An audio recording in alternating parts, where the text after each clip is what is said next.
Matteus 14 vers 14 tot 21. Eerste vermeerdering van die brode.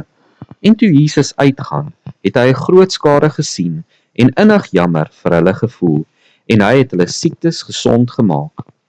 En toe dit aand geword het, kom sy disippels na hom en sê, die plek is verlate en dit is al oor die tyd, stuur die skare weg, sodat hulle na die dorpe kan gaan en vir hulle voedsel koop. Maar Jesus sê vir hulle hoef nie weg te gaan nie, gee julle vir hulle iets om te eet.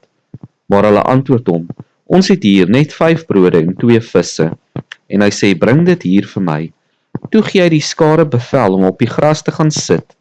En hy neem die 5 brode en die 2 visse, kyk op na die hemel en dank. En nadat hy die brode gebreek het, gee hy dit aan die disippels en die disippels aan die skare. En almal het geëet en verstadig geword. En hulle het die oorskot van die brokstukke opgetel, 12 mandjies vol, en dit was omtrent 5000 manne wat geëet het, buiten die vroue en kinders.